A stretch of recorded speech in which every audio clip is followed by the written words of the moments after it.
السلام علیکم ورحمۃ اللہ وبرکاتہ۔ محترم ناظرین و سامعین، کیسے ہیں آپ؟ امید کرتا ہوں آپ سب خیریت سے ہوں گے۔ ناظرین اکرام، معراج کی رات کے حوالے سے خصوصاً ہمارے لوگوں کے اندر بہت ساری غلط فہمیاں پائی جاتی ہیں۔ رجب کے مہینے کے اندر بہت سارے ایسے کام کیے جاتے ہیں، معراج کے ساتھ ان کا تعلق جوڑا جاتا ہے، پھر کئی بدعات کو سر انجام دیا جاتا ہے، مساجد کے اندر چراغاں کیا جاتا ہے، مخصوص طریقے کے ساتھ عبادت کی جاتی ہے، پھر اگلے دن روزہ رکھا جاتا ہے۔ تو یہ سارے معاملات کیا ہیں، آج کی اس ویڈیو کے اندر جانتے ہیں۔ تو چلے بغیر ٹائم ویسٹ کیے ویڈیو دیکھنا شروع کرتے ہیں۔ تیسرا کام جو رجب میں ہوتا ہے، بڑے دھڑلے سے ہوتا ہے اور ڈٹ کر ہوتا ہے، وہ کیا ہے؟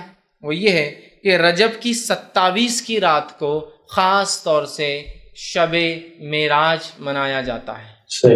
الاسراء والمعراج، مسجد سج رہی ہے اور تیاریاں ہو رہی ہے، اور بہت سارے لوگ سال گزرنے کے بعد رجب کی 27 کو ان کو یاد آتا ہے اپن مسلمان ہیں، اب رمضان نزدیک آ رہا ہے، اب مسلمان ہیں، اپن نمازیں شروع کرنا رجب آ رہا ہے، پھر 15 کو ایک اور نئی رات مناتے ہیں، شب برات، پھر یاد آتا ہے اب تو رمضان بہت نزدیک، 15 دن ہے، سدھر جاؤ، اور پھر آ جاتے ہیں رمضان، اور جب رمضان آتے ہیں اور اصلی رات آتی ہے تو ڈپلیکیٹ راتوں کے چکر میں اصلی رات ہاتھ سے چلی جاتی ہے۔ شب قدر کو کیسے منایا جا رہا ہے بولنے کی ضرورت نہیں ہے نا۔ بہرحال تو رجب میں ایک فضیلت جو اس کی بتائی جاتی جو ہے نہیں، وہ کیا ہے کہ اس میں ایک رات ہوئی جس میں آپ صلی اللہ علیہ وسلم نے سفر کیا، اور وہ جو ہے مسجد حرم سے مسجد اقصیٰ گئے، پھر مسجد اقصیٰ کے آسمانی سفر کیا۔ یاد رکھیے یہ رات تو ہوئی، کب ہوئی وہ نہیں پتا ہے ہم کو، 27 خاص نہیں، کب ہوئی نہیں پتا ہے۔ یہ واقعہ صحیح ہے کہ آپ صلی اللہ علیہ وسلم کو معراج ہوئی، ٹھیک۔ اب بہت سے لوگ ہوتے ہیں وہ بولتے ہیں کہ جو ہے قرآن کے اندر معراج کا تذکرہ ہے، قرآن کے اندر معراج کا، اس لیے ہم منانا چاہیے۔ قرآن کے اندر الحمدللہ معراج کا تذکرہ کہیں بھی نہیں ہے، بالکل۔ قرآن کے اندر تذکرہ اسراء کا ہے، قرآن کے اندر تذکرہ اسراء اور معراج کیا ہے بتا دیتا ہوں۔ اسراء کہتے ہیں اس سفر کو جو آپ صلی اللہ علیہ وسلم نے مسجد حرم سے مسجد اقصیٰ طے کیا، یہ اسراء، اور معراج کہتے ہیں اس سفر کو جو مسجد اقصیٰ سے آسمان ہو۔ معراج کا مطلب ہوتا ہے چڑھنا، سیڑھیاں اوپر کی طرف جانا، وہ تذکرہ ہے۔ تو قرآن نے کہیں بھی معراج کا تذکرہ نہیں کیا، اسراء کا کیا۔ سبحان الذی اسریٰ، سورہ جو ہے بنی اسرائیل سورہ نمبر 17 آیت نمبر 1، سبحان الذی اسریٰ بعبدہ لیلا من المسجد الحرام الی المسجد الاقصی الذی بارکنا حولہ لنریہ من آیاتنا انہ هو السمیع البصیر۔ یہ آیت نے فرمایا کہ پاک بابرکت ہے وہ ذات جو لے گیا اپنے بندے کو رات کے ایک حصے میں مسجد حرام سے مسجد اقصیٰ کی طرف، جس کے اطراف ہم نے اپنی برکتیں پھیلا رکھی ہے، تاکہ جو ہے لنریہ من آیاتنا، اپنے بندے کو اللہ کے رسول صلی اللہ علیہ وسلم کچھ نشانیاں دکھائے اپنی، سمجھ رہے آپ؟ تو اسراء کا تذکرہ ہے، معراج کا تذکرہ قرآن میں کہیں بھی نہیں، اور ہم منا رہے ہیں کیا معراج، تذکرہ اسراء کا ہے۔ بہرحال تو یہ واقعہ ہوا، ہم واقعے کا انکار نہیں کریں کہ آپ صلی اللہ آسمان پہ گئے، وہ سفر ہوا، آپ مسجد اقصیٰ مسجد حرم سے اقصیٰ گئے، آپ نے نماز پڑھائی وہاں امام انبیاؤں کو، وہاں سے پھر جبرائیل علیہ السلام سفر کر کے آپ کو براق میں بٹھا کر آسمانوں کی طرف لے گئے، پہلے آسمان، دوسرا آسمان، تیسرا آسمان، چوتھا آسمان، پانچواں، چھٹا، ساتواں آسمان پہ گیا، اللہ آپ سے ہم کلام ہوا، آپ کو کچھ آیتیں جو ہے سورہ بقرہ کی 2 آخری آیتیں دی گئی، اللہ رب العزت سے کلام ہوا، ابراہیم علیہ السلام سے ملاقات ہوئی، بہت ساری باتیں اس کے اندر آتی ہیں، ہم انکار نہیں کرتے ان کا، لیکن کسی چیز کے ہونا اس کے منانے کی دلیل نہیں ہے۔ نہیں واقعہ ہوا مطلب منایا جائیں گا، تو پھر فتح مکہ ہوا تو وہ بھی مناتے، فتح مکہ ہوا تو کیا وہ بھی مناتے؟ اپنے شہروں سے باہر جا کر پھر اونٹوں اور گھوڑوں بیٹھ کے اپنے شہر میں آئیں گے کہ فتح مکہ ہوا تو آج تو منائیں گے۔ جنگ بدر ہوئی جس کو اللہ نے فرقان کہا، یوم الفرقان تھا، اس دن اللہ نے فرق کر دیا کفر میں اور توحید میں، تو کیا اس دن بھی ہم منائیں گے؟ چپ باہر جا کے جنگ لڑیں گے ایک دوسرے سے، اور کچھ لوگ اور بولیں گے ہاں یہ یوم الفرقان تھا، فتح مکہ منائیں گے کیا؟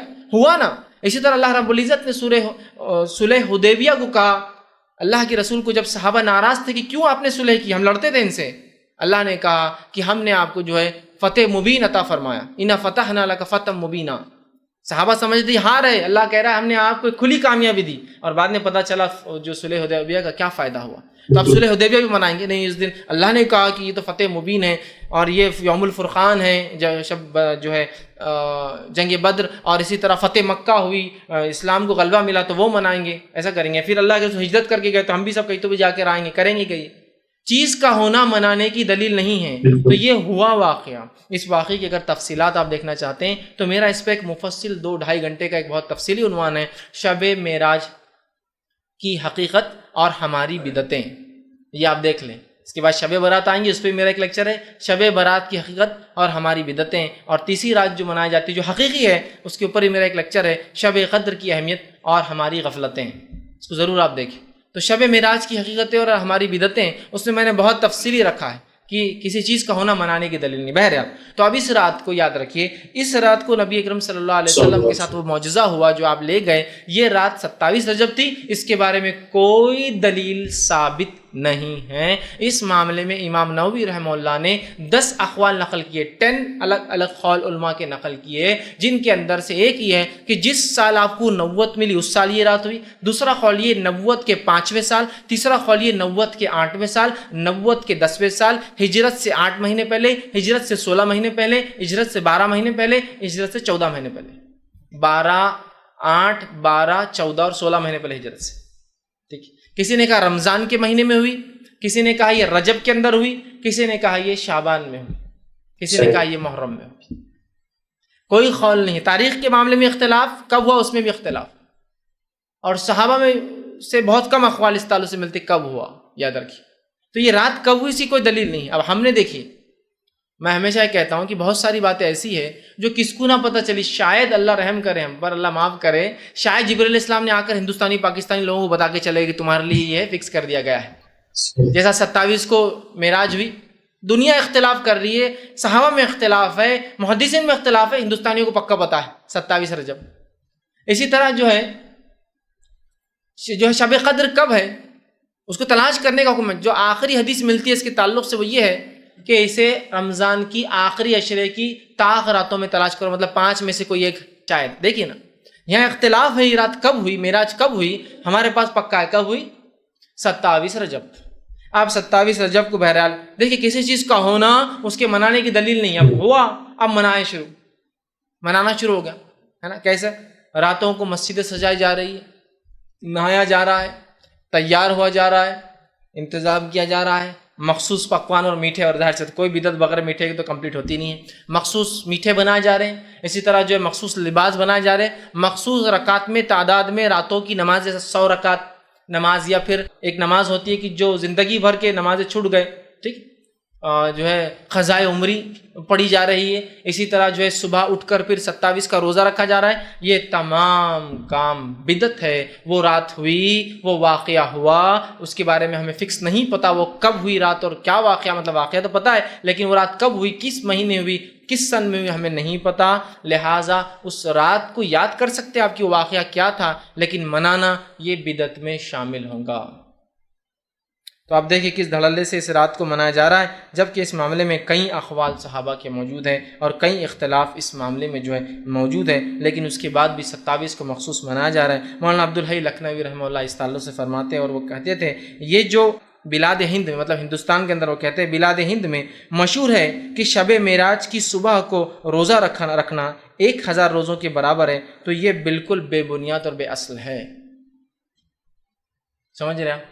تو یہاں ہم دیکھ رہے ہیں لوگ پتہ نہیں کیا کیا اس میں منا رہے ہیں، رات جاگتے ہیں، دن روزہ رکھتے ہیں، 1000 مہینوں کا ثواب، 1000 سال کا ثواب، 120 سال کا ثواب، پتہ نہیں کیا کیا باتیں بیان کی جا رہی ہیں۔ تو یاد رکھیں اس مہینے میں یہ رات معراج جو ہے یہ ہوئی، لیکن یہ کب ہوئی یہ ہم نہیں جانتے، واللہ عالم، اللہ بہتر جانتا ہے کہ یہ رات کب ہوئی۔ یاد رکھیں آپ، لیکن ہم مخصوص کر کے دیکھیے کیسے اعمال کر رہے ہیں، کیا کیا افعال کرتے ہیں۔ اور یاد رکھیں جب ہم بدعتوں میں چلے جاتے ہیں، جب ہم بدعتوں میں پڑ جاتے ہیں تو پھر یاد رکھیے معاملہ پھر وہ اتنی گہرائی میں جاتا ہے کہ پھر وہ بدعتیں کہیں رکتی نہیں۔ تو لہٰذا رجب کی 27 کو شب معراج خاص منانا یہ بدعت ہے اور شریعتاً یہ غلط ہوگا۔ اس رات کا جاگنا بھی ثابت نہیں، اس میں کوئی خاص روزہ ثابت نہیں۔ کوئی آدمی روز رات میں جاگ کے عبادت کرتا ہے تو وہ بھی کر سکتا ہے، اور کوئی روزہ رکھنے کا عادی ہے اور وہ رکھتا ہے، جیسا کہ مثال تو جمعرات اور پیر کا روزہ رکھتا ہے اور اس دن ہی جمعرات آ جائے تو الگ بات ہے، لیکن خاص طور سے کرنا یہ بدعت میں شمار ہوگا۔ جی ناظرین اکرام، ایڈوکیٹ فیصلیہ صاحب کی ویڈیو آپ نے دیکھی، انہوں نے کہا کہ 27 رجب کو اللہ کے رسول صلی اللہ علیہ وسلم کو معراج نہیں ہوا، معراج ہوا ہے، لیکن اس کی جو تاریخ بتائی جاتی ہے برصغیر کے اندر خصوصاً کہ 27 رجب کو ہوا، یہ بے بنیاد بات ہے، جھوٹی بات ہے۔ یعنی جب کس رات معراج ہوا، اس کی تاریخ تو کیا، مہینہ تو کیا، سالوں کے بارے اختلاف ہے۔ امام نووی رحمہ اللہ اور اسی طریقے سے حافظ ابن حجر رحمہ اللہ فتح الباری کے اندر 10 قول نقل کرتے ہیں